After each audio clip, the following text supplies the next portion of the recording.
의촌TV 1096회 6.25와 이승만 대통령 40회 제3부 서울수복과 대통령의 북진 통일 행보 가운데 평양 시민의 열렬한 환영받은 대통령을 만나겠습니다. 구독은 무료이니 구독과 좋아요 눌러주세요.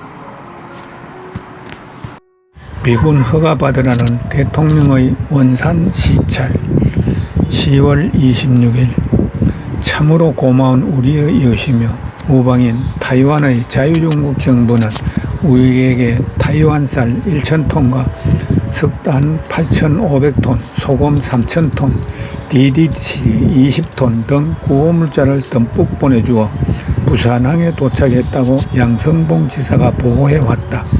양 지사는 또 타이완에서 온 구호미 한 마를 견본으로 경무대로 보내왔는데 저녁에 밥을 지어보니 우리나라 쌀처럼 품질이 좋아서 밥맛이 좋다. 대통령은 두부에 새우젓을 넣고 끓인 찌개와 함께 저녁을 맛있게 들었다. 지금 서울과 지방 주부들의 걱정은 채소와 마늘, 고추 등 김장감들이 3배 이상 올라서 날씨가 서늘해짐에 따라 걱정이 한결 더해간다고 이기붕 씨 부인이 말해주었다. 북진 중인 우리 국군이 곧 압록강에 도달할 것이라고 신 국방장관이 보고해와서 대통령은 무척 기뻐하면서도 미 국무성의 석자는 움직임 때문에 마음이 무겁다. 메가더 장군의 낙하산 부대가 숙천과 순천에 낙하하여 메가더 장군의 직접적인 지휘를 받았는데 정가가 신통치 않았다고 정일권 참모총장이 보고해 왔다. 메가더 장군이 국제연합에 식량 170만 톤과 공업용 물자와 일회품을 요청했다고 한다. 평양의 민정장교 아키볼터 맥카이어 대령이 65세의 교육자인 임준덕 씨를 평양시장에 임명했다.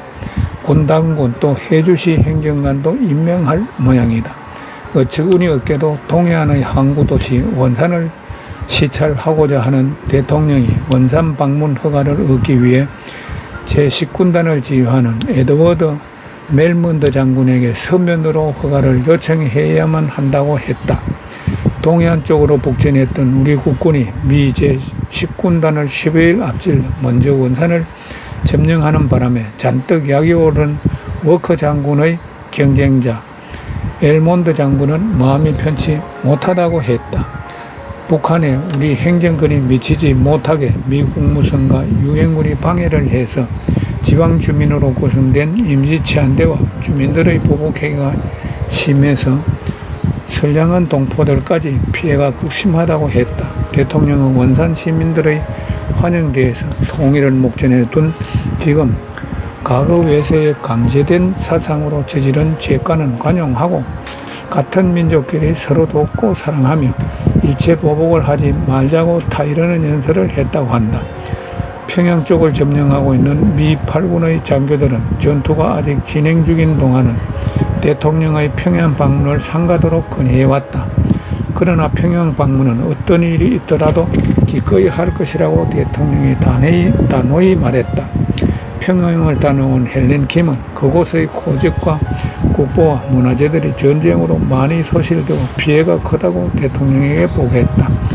보고를 종합하면 소련 대사관 근방에 집중된 평양 시가지의 러시아 장교주택 창고에 포도주와 보드카와 캐비어 같은 고급 음식과 화장품이 값비싼 물건들과 함께 가득 차 있었다고 한다. 김일성의 집무실도 스탈린의 초상이 걸린 4개의 방을 거쳐 들어가야 하는데 화롭고 사치스러운 양탄자와 값비싼 가구로 휘황찬란했고 거대하고 위압적인 마호가니 책상 앞쪽으로 김일성과 스탈린의 흉상이 놓여 있었다고 한다. 김일성의 방공호 속에는 오르간이 있고 축원기가 갖춰진 음악실이 있으며 이발실이 딸려 있었다고 한다. 10월 27일 대통령은 오늘 서울운동장에서 개최된 국민대회에서 누구나 다 방 한 칸이라도 나누어 살며 전재민과 함께 무사히 이 겨울을 넘기자고 호소했다. 그리고 경무대같이 넓은 데서 우리 내외가 거쳐 하기는 너무 미안해서 정부기관에서 함께 쓰도록 하고 우리는 조그만 거처 하나를 만들어 거기로 옮길 예정이니 일반 국민도 서로 도우며 일해 나가기 바란다는 요지의 시사를 했다. 딘 소장이 서울로 압송 도중 사망했던 이야기가 있으나 확인된 보고는 아니다. 제6사단의 우리 국군용사들이 어제 저녁 한만 국경에 도달했다고 신국방 장관이 대통령에게 보고했다. 대통령은 남북한 동포들이 서로 협조하도록 당부하는 방송을 했다. 민족이 한테 뭉쳐 합신해야만 통일을 이루어갈 수 있으며 우리 모두 당군의 한 핏줄을 이어받은 형제자매니 서로 잘못을 용서하자고 호소했다. 수복 직후 지방에서는 불행한 일들이 있었지만 지금까지 서울이나 기타 도시에서 보복 행위는 거의 없었다. 어찌할 수 없는 몇몇 개인의 경우가 있었으나 정부가 강력히 이런 일을 반대하며 제지하고 있다. 대통령은 한국을 위해 미국에서 일하며 여러모로 우리에게 도움을 주는 올리브 박사에게 편지를 보냈다. 올리브 박사가 그와 각별한 친분이 있었던 영문학자 이인수 교수에 대한 구명을 호소한 장문의 전보문에 대한 회답이었다. 이 교수는 공산당 서울 점령 3개월 동안 공산당을 위한 방송에 참여하는 바람에 군사사건 재판에서 사형 선고를 받았다. 올리브 박사 내에게 특무대는 이인수 교수가 인천의 은신중임을 찾아냈으며 우리는 모두 이 교수에 대해서 크게 근심하고 있습니다. 불행하게도 이 교수는 서울을 떠나는 생각도 없었고 오히려 공산당을 환영했다고 합니다. 여러 사람에게 알려진 두드러진 죄가 때문에 이 교수를 석방하기는 곤란할 것 같습니다. 그의 교육 등으로 보아 이 교수는 지금 큰 도움이 될 수 있는 좋은 인재이지만 우리가 개인적으로 할 수 있는 건 거의 없습니다. 내가 그 사람에 대해서 몇몇 사람들과 의논하였으나 그 사람들이 최선을 다할 것입니다. 나는 그가 영국에 있었을 때 그의 배경에 대해서 기하에게 글로 설명한 일을 기억하고 있습니다. 무초 대사는 어제 도쿄와 워싱턴 방문차 이곳을 떠났습니다. 나는 나라의 국가원수로서 마음에 내키지 않는 일을 받아들이기보다는 대통령직을 사임하는 것이 좋겠다고 대사에게 말했습니다. 대사는 이곳 실정과 사태의 심각성을 알고 있습니다.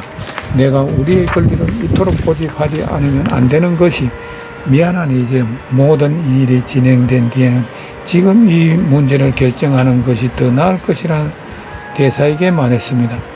이번에 전달받은 작전 명령서에는 국제연합군이 북한 지역을 소복한 상태 그대로 통치할 것이 분명하며 유엔은 한국 정부가 북한에 대해 관여하지 않도록 하려는 것을 알 수 있습니다.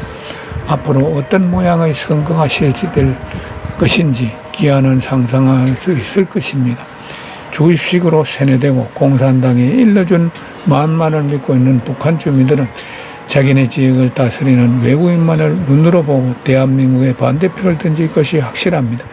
이 사람들은 국제연합이나 미제국주의자들의 괴뢰가 되기를 원치는 않을 것입니다. 당장 우리 국민에게 군정을 위한 작전 명령서보다는 실제로 더 급히 필요한 것들이 많이 있습니다. 우리 국민이 지금 절실히 필요로 하는 것은 식량입니다. 타이완으로부터 들어온 약간의 직업용 보급 물자와 식량 외에는 뚜렷한 월동 대책이 마련되어 있지 않습니다. 적시에 필요한 물자를 보호해주지 못하면 국민들이 살아갈 수 없습니다.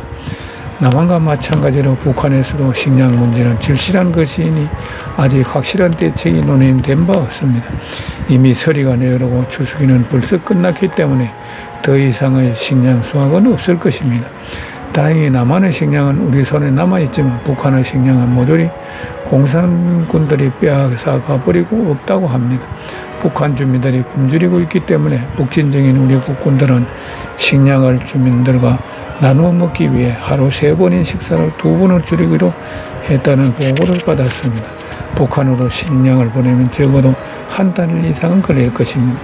지금부터 우리 돈으로 열심히 고민을 사들여 보낸다 해도 시간이 더 이상 걸릴 것입니다. 그런데 국제연합군과 군정당국은 식량 운반 같은 시급한 문제보다는 주민을 다스리는 방법과 대한민국을 여기서 제외시키는 방법에 대해서만 인원을 거듭하고 있답니다.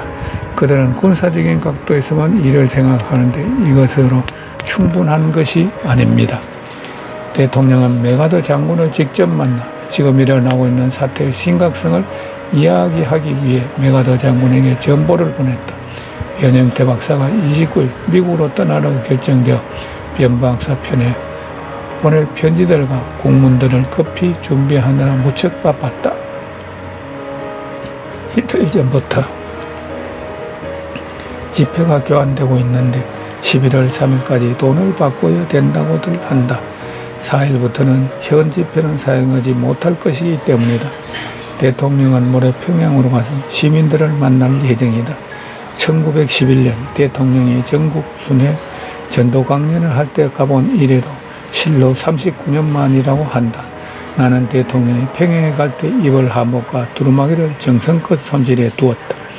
평양은 아직 안전한 곳이 아니므로 은근히 염려도 된다.